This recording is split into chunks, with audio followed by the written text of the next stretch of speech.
Good afternoon and welcome. आज की video में अपन देखेंगे family code.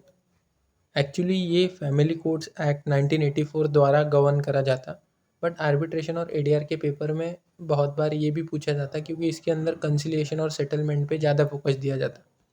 In India, family courts are specialized forums established to promote conciliation and secure speedy settlement of disputes relating to marriage and family affairs। मतलब family court एक specialised forums है India के अंदर जो establish करे गए ताकि conciliation और speedy settlement of dispute promote हो सके, और ये रिलेटिंग टू मैरिज और फैमिली अफेयर्स से ज़्यादा रहता। They are governed by the Family Courts Act 1984. The philosophy behind these courts is to move away from the adversarial nature of regular civil courts, where one party wins and one loses, toward a conciliatory approach that preserves family ties। So simple है कि इनका जो approach है वो कंसिलिएटरी है। मतलब court की proceeding के बाद अगर कोई डिसीजन आता है तो उस कंडीशन में जो विनिंग पार्टी रहती है और जो लूजिंग पार्टी रहती, उनका रिलेशन बाद में ख़त्म हो जाता, मतलब वो एक दूसरे से बातचीत बंद कर देते। बट इसके अंदर कैसा कंसिलिएटरी अप्रोच होने के कारण डिसीजन आने के बाद भी दोनों पार्टीज़ के बीच के रिलेशन मेंटेन रहते, और जो डिसीजन आता वो विन विन सिचुएशन रहता, मतलब दोनों पार्टी का उससे भला होता। The objectives of Family Courts Act. The act was enacted with several key goals. सबसे पहले specialization, to create dedicated court that only handles family matter. मतलब फैमिली कोर्ट इसलिए बनाया गया ताकि उधर सिर्फ फैमिली मैटर्स चले। Conciliation first, to make it legally mandatory for the जज to attempt a settlement before starting a formal trial. ये इसलिए कंसिलिएशन फर्स्ट है इसके अंदर ताकि ये लीगली मैंडेटरी कर दिया गया जज को कि उन्होंने सबसे पहले सेटलमेंट करना ट्रायल करने से पहले, अगर कोई भी मैटर आता है फैमिली कोर्ट के अंदर तो। Speedy disposal, to simplify procedure so that the cases like maintenance और custody are not delayed for years. और इसके अंदर सिंपल प्रोसीजर्स रहती, कॉम्प्लेक्स नहीं रहती as compare to other court. मतलब जो क्रिमिनल मैटर्स रहते, सिविल मैटर्स रहते, तो उनकी प्रोसीजर्स डिफरेंट रहती है और इनकी सिंप्लीफाई की गई है ताकि ये फास्ट ख़त्म हो सके और सालों तक खींचे ना जाए। Social service perspective, to involve counsellors and social welfare agencies in the judicial process. इसके अंदर काउंसलर्स भी रहते और सोशल वेलफेयर एजेंसीज भी रहते। तो ये चार की गोल्स हैं फैमिली कोर्ट एक्ट के। सबसे पहले स्पेशलाइजेशन, कि सिर्फ फैमिली मैटर चले उन कोर्ट के अंदर, और सबसे पहले कंसिलिएशन थ्रू जाए जज, बिना प्रोसीडिंग स्टार्ट करे, मतलब पहले कंसिलिएशन की प्रोसीजर चालू करे, उसके बाद अगर सेटलमेंट पे नहीं पहुंचते देन कोर्ट की प्रोसीजर जो ट्रायल रहता वो करे। और इसके अंदर स्पीडी डिस्पोजल का ताकि रहता क्योंकि सिंप्लीफाई करी गई है procedures. And social service perspective है क्योंकि इसके अंदर काउंसलर्स रहते हैं और सोशल वेलफेयर एजेंसीज रहते हैं जैसे एनजीओ वगैरह। Jurisdiction of Family Court Section 7. A family court has the same power as district civil court and handles a wide range of matrimonial and family related suits। मतलब इसके पास भी same power है जो district civil court को है, और matrimonial cases हो गए, फैमिली रिलेटेड सूट हो गए, ऐसे सूट से हैंडल करता। So matrimonial relief, annulment of marriage, judicial separation and divorce. So annulment का मतलब ये रहता कि ये ऐसी प्रोसीजर रहती जिसके अंदर मैरिज को नल या वॉइड डिक्लेयर करा जाता, मतलब ऐसा समझा जाता कि ये लीगली कभी एग्जिस्ट ही नहीं हुआ था। और जुडिशियल सेपरेशन मतलब ये डिवोर्स से थोड़ा डिफरेंट रहता है, इसके अंदर सेपरेट रहने के लिए एप्लीकेशन डालते दोनों पार्टीज, हस्बैंड एंड वाइफ। और डिवोर्स ये तो मालूम है आपको। Then restitution of conjugal rights, suits to bring spouse back together, मतलब जो अलग अलग रह रहा है उनको साथ में रहने के लिए फोर्स करता है इसके अंदर restitution. Then property disputes, disputes regarding the property of the spouses or either of them, मतलब एक दूसरे के प्रॉपर्टी से related disputes. Legitimacy, declarations regarding the legitimacy of any person, मतलब वो ये है क्या लीगल पर्सन है कि नहीं है। इसके अंदर मोस्टली लेजिटिमेसी ऑफ चाइल्ड देखा जाता है कि ये लेजिटिमेट चाइल्ड है क्या, मतलब वैलिड मैरिज के बाद ये चाइल्ड हुआ है क्या, कि मैरिज वॉइड था और तब ये चाइल्ड हुआ, तो ऐसा वो देखता जाता लेजिटिमेसी वगैरह। Then maintenance, orders for support of wife children and parents, section 125 CrPC. Guardianship, custody of और access to any minor children, तो इसके अंदर ये चीज़ें रहती, matrimonial relief, restitution of conjugal rights, property disputes, legitimacy, maintenance and guardianship से related जो भी डिस्प्यूट्स रहते हैं वो सब इधर चलते। की features and procedure, Duty of court to make efforts for settlement, section 9. This is the most unique feature. The family court must, in the first instance, make every effort to assist and persuade the parties to arrive at settlement. मतलब ये most unique feature है. इसके अंदर family court को ये compulsion है, must बोला इधर, कि अगर पहली बार कोई मैटर उनके पास आता है तो उन्होंने सभी एफर्ट लगाने को होना ताकि वो असिस्ट कर सके एंड उनको परसुएट कर सके पार्टीज को, मतलब उनका मन बदल सके कि वो एक सेटलमेंट तक पहुंच जाए. द जज can adjourn the proceedings if there is a reasonable possibility of compromise. और जज तारीख दे सकता है उनको अगर जज को लगा कि इसके अंदर कॉम्प्रोमाइज़ की पॉसिबिलिटी है तो. Then simplified procedure, section 10 and 14. The court is not strictly bound by the Indian Evidence Act और द CPC. मतलब ये जो फैमिली कोर्ट रहते हैं ये स्ट्रिक्टली बाउंड नहीं रहते अपने जो CPC और इंडियन एविडेंस एक्ट है उनके द्वारा.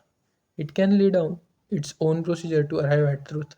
ये अपनी खुद की प्रोसीजर बना सकता ताकि सच्चाई सामने आ सके. It can receive any document और set statement as evidence if it helps in resolving the dispute, even if that evidence wouldn't be allowed in a regular criminal trial. मतलब ये वो भी डॉक्यूमेंट या स्टेटमेंट एज एविडेंस ले सकता जो help करे डिस्प्यूट को रिजॉल्व करने में, भले ही वो क्या बोलते हैं अपन, रेगुलर क्रिमिनल ट्रायल के अंदर वो अलाउ नहीं किए जाते वो एविडेंस, मतलब वो रिलेवेंट नहीं रहते. तो इसके अंदर रिलेवेंट हो या ना हो डॉक्यूमेंट वो भी चलता, लेकिन उससे डिस्प्यूट रिजोल्यूशन पॉसिबल हो ऐसे डॉक्यूमेंट चलते, नहीं तो कोई भी नहीं ला सकते आप. Then role of counselors. Section 6. The state government in consultation with High Court appoint counselor to assist the family court. This expert talk to the parties privately to understand the root cause of the conflict and suggest way to reconcile. मतलब state government high court के साथ consultation करके counsellors appoint करते family court को assist करने के लिए. तो ये एक्सपर्ट रहते जो टॉक करते पार्टी से, प्राइवेट टॉक रहती मतलब उनके बीच ही, पब्लिक नहीं रहती है, ताकि वो अंडरस्टैंड कर पाए कि एक्चुअल में कन्फ्लिक्ट क्यों हुई, उसका रूट कॉज क्या है, और उनको वेज सजेस्ट करते हो जिससे ये वो इससे छुटकारा पा सके या फिर इसको सॉल्व कर सके. Restriction on legal practitioners. In family court parties do not have an automatic right to be represented by lawyer. मतलब फैमिली कोर्ट के अंदर पार्टीज के पास कोई ऑटोमेटिक राइट नहीं रहता कि वो लॉयर रिप्रेजेंट करे उनको. मतलब अपने ये कोर्ट के अंदर कैसा रहता कि लॉयर्स आपको रिप्रेजेंट कर सकता क्योंकि आपको सभी प्रोसीजर्स वगैरह मालूम नहीं रहती ना, लीगल वर्ड्स, आपके राइट्स भी मालूम नहीं रहते बहुत बार. बट इसके अंदर ऐसा कोई कंपल्शन नहीं है कि आपको लॉयर होना ही. पार्टी खुद ही भी मतलब खुद को रिप्रेजेंट कर सकती जज के सामने फैमिली कोर्ट के अंदर. The idea is to keep the atmosphere less formal and less aggressive. However, if the court feels it necessary for the interest of justice, it may allow a lawyer to appear as an amicus curiae friend of court. मतलब इसके पीछे का जो idea है वो है कि court का एटमॉस्फेयर लेस फॉर्मल रहे और लेस अग्रेसिव रहे. कोर्ट मतलब लॉयर अग्रेसिव हो सकता सवाल पूछते टाइम, देन ऐसा वो ना हो इसलिए, और उनको ये फ्रेंडली एटमॉस्फेयर लगे ऐसा.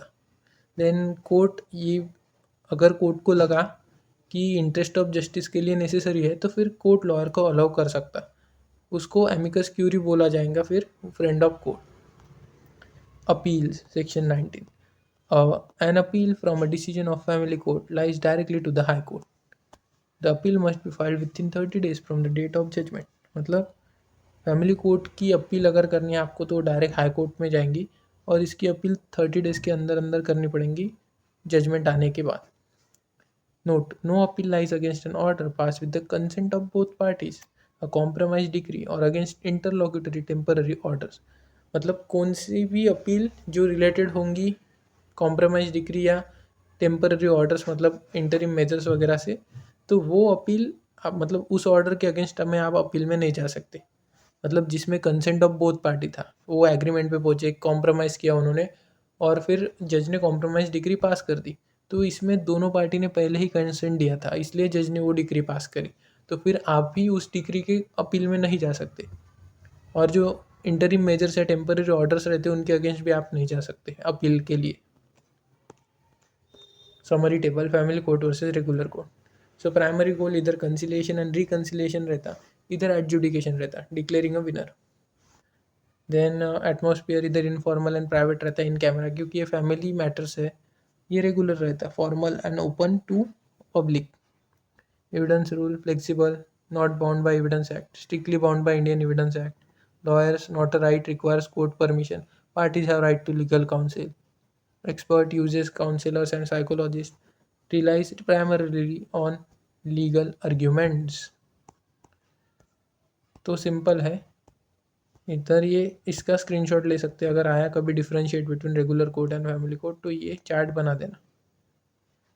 प्राइमरी गोल इनका कंसिलेशन रहता है, सेटलमेंट हो जाए. उधर डिसीजन मेकिंग, इधर इनफॉर्मल एटमॉस्फेयर रहता है, इन कैमरा प्रोसेसिंग चलती, उधर formal and open to public रहती. ये फ्लेक्सिबल रहता है, इसको एक्ट से बाउंड नहीं रहता है, कौन सी भी एविडेंस एक्ट द्वारा वगैरह, वो एविडेंस एक्ट से बाउंड रहता. इसको इसके अंदर लॉयर्स राइट नहीं रहता पार्टीज का, कोर्ट की परमिशन लगती है अगर बुलाना है तो. उधर राइट ऑफ पार्टी है.